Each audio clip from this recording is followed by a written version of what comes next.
পঞ্চম, সময়ের থেকে বহু এগিয়ে থাকা এক সঙ্গীত বাউল। একজন প্রকৃত স্রষ্টা কখনো শুধু সুর তৈরি করেন না, তিনি খুঁজে বেড়ান এক নতুন পৃথিবী।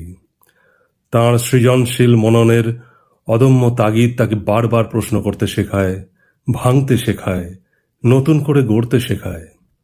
তিনি বিশ্বাস করতেন সঙ্গীতের কোনো ভূগোল নেই, কোনো সীমান্ত নেই, কোনো প্রাচীর নেই।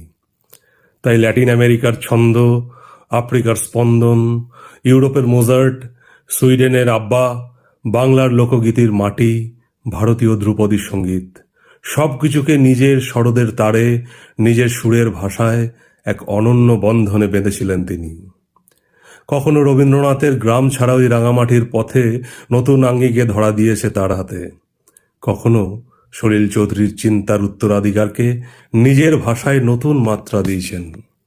তার কাছে সৃষ্টি ছিল উৎসব, আর পরীক্ষাই ছিল তার ধর্ম। সমালোচনার তীর তাকে রক্তাক্ত করেছে বহুবার, কিন্তু শেষ পর্যন্ত জয় হয়েছে সঙ্গীতের, কারণ তিনি কখনো জনপ্রিয়তার কাছে আত্মসমর্পণ করেননি। 1961 সালে ছোটে নবাব দিয়ে শুরু, তারপর ভূত বাংলা, পতি পত্নী और वो, চন্দন কি পালনা, যেখানে সৃষ্টি হয়েছিল কামিনী শর্মাই কিংবা অনবদ্য গঙ্গা মাইয়া। সেই গানটি শ্রেষ্ঠ রাগাশ্রয়ী হিন্দি গানের স্বীকৃতি পাওয়ার যোগ্য হয়েও ফিরেছিল শূন্য হাতে। অথচ সময়ই প্রমাণ করেছে পুরস্কার নয়, সৃষ্টি শেষ কথা। তারপর এলো দম মারো দম, একটি গান যা শুধু জনপ্রিয় হয়নি, ভারতীয় চলচ্চিত্র সঙ্গীতের অভিধানই বদলে দিয়েছিল। তিনি শুধু সুরকারী ছিলেন না, ছিলেন শব্দ ও নৈশব্দের স্থপতি। 80-র দশকের পর যখন বাজার বদলাচ্ছে, সঙ্গীত হয়ে উঠছে আরও বাণিজ্যিক, তখনও তিনি থামেননি। দিল পরোসি হ্যায়, লিবাস, ইজাজত, রামা ও রামা, প্রতিটি কাজেই তিনি দেখিয়েছেন সুরের নতুন ব্যাকরণ। গুলজারের কবিতায় मैं थक गया हूं শুধু কবির ক্লান্তি নয়, যেন ধরা পড়েছে একজন শিল্পীর নিঃসঙ্গ যন্ত্রণাও। বাংলাও তার কাছে সমান প্রিয়।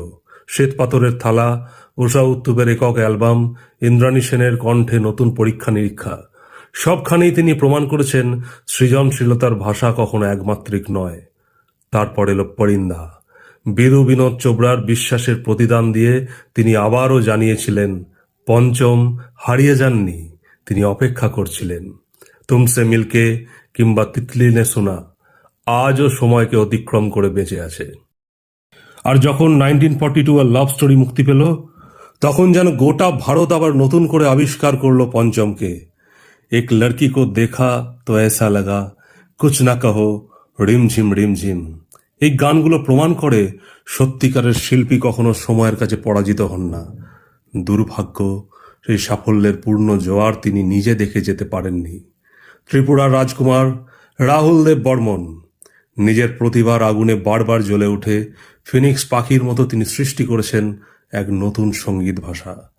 আজকের দিনে যখন প্রযুক্তি অনেক সময় অনুভূতির জায়গা দখল করে নিচ্ছে, যখন সঙ্গীতকে শোনার চেয়ে দেখার প্রবণতা বাড়ছে, তখন পঞ্চমের সৃষ্টি আমাদের বারবার ফিরিয়ে নিয়ে যায় সুরের আত্মায়। আজ তার জন্মদিন।